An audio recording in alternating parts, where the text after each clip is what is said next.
And sometimes it's much worse. You think you are like a super genius, but you are some guy in a basement who is hacks. I'd rather be Homer Simpson. That's not a basement. Or if you are an intelligent guy who has been bullied as a kid, you are this person, and after that it gets progressively darker.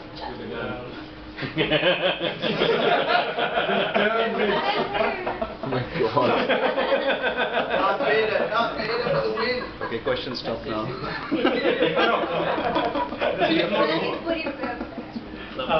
I'm not sure whether I have been clear in my premise. Have I been clear in my premise that what I'm trying to do is explain certain people who are otherwise intelligent, who by our understanding, who should be able to understand society and his peers the same way they understand maybe quantum physics or relativity or biology or whatever, but for some strange reason don't, and then end up offending everybody or getting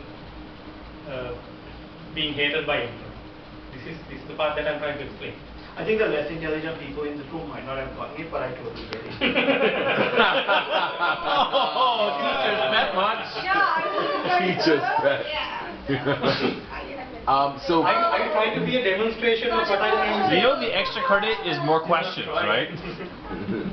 Right. So one last thing, I don't know whether I'm taking too much time. There's a thing called theory of mind. This is not a scientific theory. Oh. This is something that we all have in our... No, it's not a theory, not as in scientific. No, I know what you're talking about. I get it. Right. You're free to disagree. So, no, I don't disagree. I just get the idea is this. We always think that we are reacting with the outside world. But what we are really reacting to is a model of the outside world in our head. And this model is never accurate.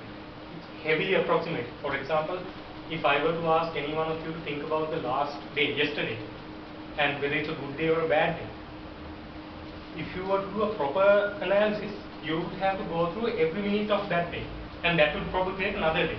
What we most of the time do is we excel. We would take one or two examples, maybe while you are driving to work, something bad happened, one or two highlights. You take a few highlights and you think that is the day. It's not. So our brain is structured in such a way that we heavily excel.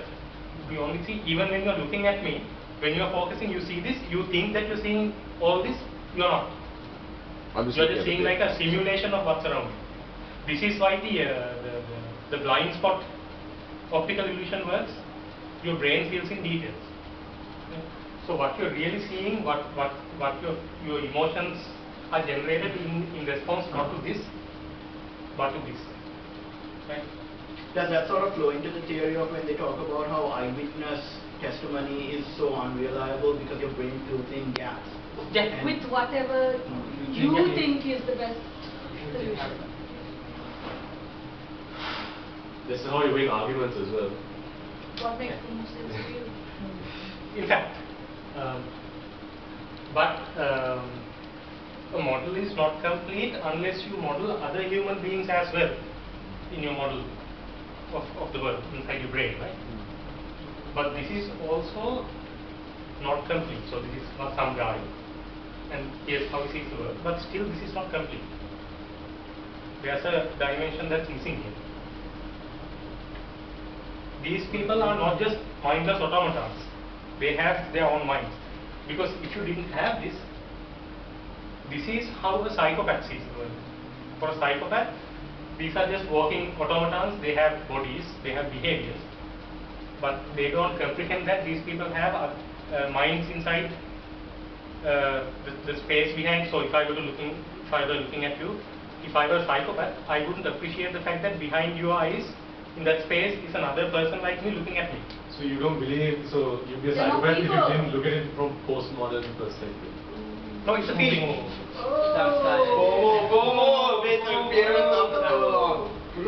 But are you talking about psychopaths or sociopaths? There is They're the no same, aren't they? term called Same sociopath. word. Yeah. Psychopath. Thing, yeah. Again, another presentation, I suppose. So, average human being, it will be like this. But again, when you're modeling other people's minds in your own mind, this is again a even more approximated, because you don't know what's going on in the other person's mind. You just infer what it is, and you build up a model. And this is what we call the theory of mind. Your appreciation that these things that are moving around are not just bags of bone and muscle, but there's another mind working there just like yours. That's theory of mind. So the takeaway from this is that this is heavily approximate. Even if you have massive intelligence, it doesn't matter if the data that you are starting off with is approximate. It's garbage in, garbage out. So this is why even somebody who has like a massive brain, who is perfectly logical, hyperlogical, doesn't matter. You should not trust your own conclusions, because what you are starting off with faulty data, always. And even this view is not complete. This is the view of a self-absorbed person. There's a dimension, that's another thing in the real world that's missing here. He's not modeling himself. That's where self-awareness is. You, in your model of your world, you have to include yourself, and this is where you make the most mistakes. You think you know yourself, but you can't directly observe yourself, so your view of yourself is necessarily a lot more skewed than anything else that you're modeling in your head about the outside world. So does that mean your view of yourself is skewed to the perceptions of other people of the way they view you? That would be in a healthy person. But if your view of the world is unhealthy to the point that your view of yourself differs from other people's view of you.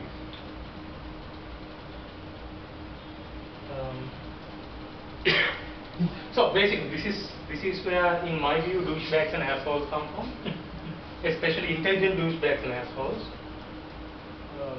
Overestimating the accuracy of your own mental models, plus too much intellectual power. Right? So the key takeaway is, we are never as right as we think we are, especially about ourselves. So it's self-doubt, at least for intelligent people, is not a bad thing. It's always good to be doubtful of yourself than to be too sure of yourself. Always on the side of doubt.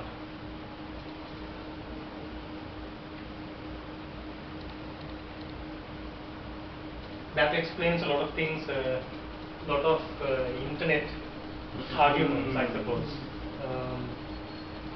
But then again, so that's basically a case of operating with filter or without filter. you see, Can you jump back 2 slides? Go back to One more? That right there.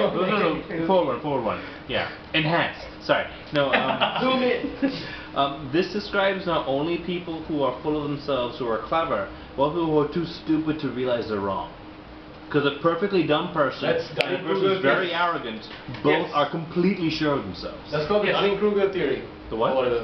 Basically, these guys, Dunning and Kruger, did a psychological study where they looked at people who are actually experts in their field, and they figured out, and they managed to measure how much they doubt themselves, and people who are not as good as those other people, and see how they feel about themselves. And they found out if you're less proficient, you tend to be more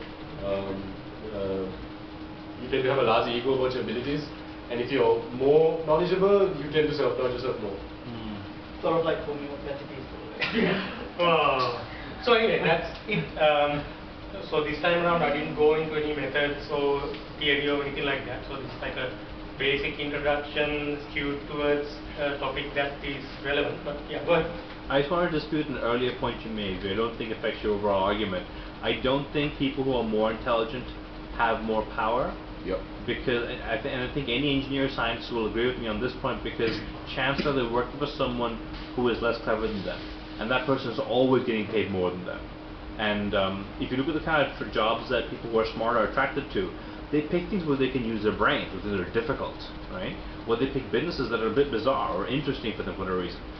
People who are dumber are not that stupid. They go, oh, I can buy this and sell this. All right, I'll do that, and they make a lot of money. Now it's not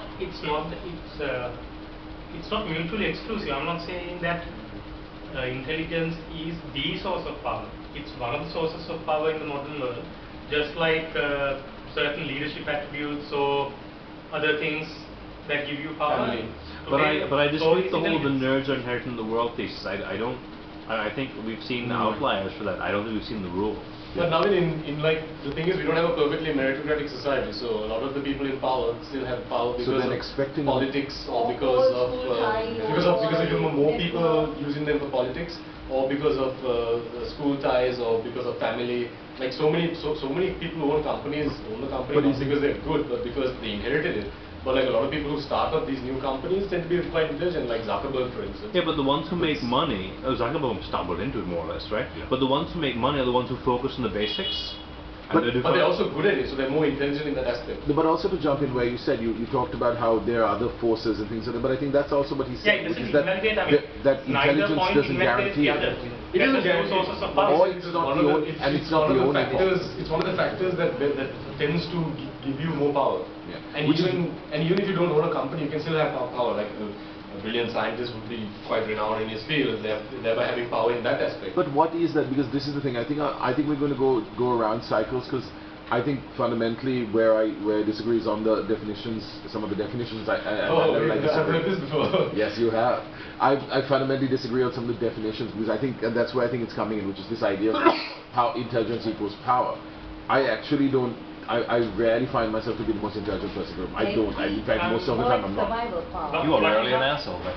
No, but I am terrible sometimes. No, can I qualify this by saying the more civilized a society becomes, more relevant intelligence becomes to power. The more meritocratic. But then here's the thing, that's the thing, you're talking about a meritocratic society, but isn't it intelligence to be able to wield influence, manipulate people, And you get people and like get that. stuff? And isn't that a form of intelligence? Yeah, so that's Be one of the able to, definitions. the Yeah, ape, solves the problem. the ape who solves It his is, problem but to it's- get status by building alliances, undermining other leaders, and developing that is the same as a person like a charismatic leader who does the same thing. Yeah, to but get but well. that crosses into EQ. Well, Is that not there a are form of kinds of intelligence? For example, that's EQ, look at that's- Trotsky versus Stalin, right? Yeah, Trotsky so was Stalin so was clever, more he ended up intelligent. dying with an ice pick in his head in Mexico.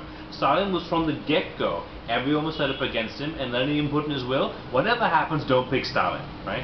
He immediately started maneuvering. He went for people. He went towards people. This guy named Kamenev and Zinoviev, who didn't like Trotsky, and said, why don't we just isolate Trotsky? He's a bit strange, right? And he did that path. Then once Trotsky was kicked out of the party, he went towards Trotsky's view, and then kicked out Kamenev and Zinoviev, saying, oh well, those guys aren't in line with party philosophy, so they shouldn't really be sitting on the table anymore, right? And arguably, the social intelligence of Stalin far exceeded the intellectual intelligence of Trotsky, who was too dumb to see it happen, and controlled the Red Army when this began, and lost that. But isn't that also a kind of intelligence? That's what we're That's saying. what I'm That's what saying. we're asserting. But just what That's he what said. we're asserting. Right. We're asserting Exactly. that There is are a form of different kinds of intelligence. It doesn't But have it's to not be the like same as processing power. Yeah, intelligence. I'm not Doesn't have disputing to be that. I'm intelligence. just saying that in the context of Oh, this then thing, he's completely I'm right. just using it as. I'm just talking about the kind of IQ, kind of intelligence that gets you high marks in school. You're only talking about I'm only that. talking about that. In that case, we disagree. We disagree. I think if you go with it to solve a problem, whoever's best at solving a problem will tend to win, which seems to be the case. And that I problem could be solved by building alliances and And that takes undermining people. intelligence, I mean, And that is yeah. intelligence. So that's where this is. So, but his definition is very, very narrow. Yeah, I think Yeah, social so- finesse is also one of like is a form of intelligence. This is like It something. requires in fact, it's argued that is one of the main reasons for development. But in the case of Stalin and Trotsky, Stalin won the political war by being more politically savvy than Trotsky. But Trotsky, He solved the problem. yeah, if they weren't dealing with like massive revolutionary armies, and they were just like debating in university or something where they were faculty, Trotsky would come up ahead if it was simply based on. It's arguable Trotsky didn't even realize there was a problem to be solved. That's assuming that Trotsky was more book intelligent as well. He was. Okay, I mean, I'm just saying. But then, yeah. So So, Power is subjective. final questions? Any other questions? So is there a test you can do? Is there test If you're an asshole? or a douche? We'll answer that for you. Take a whole list of Yeah, it's a test you people can do in to power see if that you're you a know. psychopath. Yeah. Lack of empathy. So can Lack of I have one last question, which is and it's a preempt for it preempts some of your next sessions. Do you fundamentally believe that controlling or suppressing emotions, or whatever it is you referred to it at the start before you got in there, do you believe that's fundamentally healthy? And as a good thing? You talked about at the start, in your earliest slides, you talked about the idea of Vulcan, I think, emotional suppression. Do you believe that's a fundamentally good or healthy thing to do? I actually believe that while repression is bad, suppression is good. That's all I Repression wanted. is itself a emotional reaction saying, no, I'm not feeling this, Whereas suppression is just setting it aside until it subsides and then taking it up when you're feeling better. Thanks. That's all I wanted, because I just wanted to understand where this was going. Done. Thank you. Thank you. Well, Great that's okay. presentation.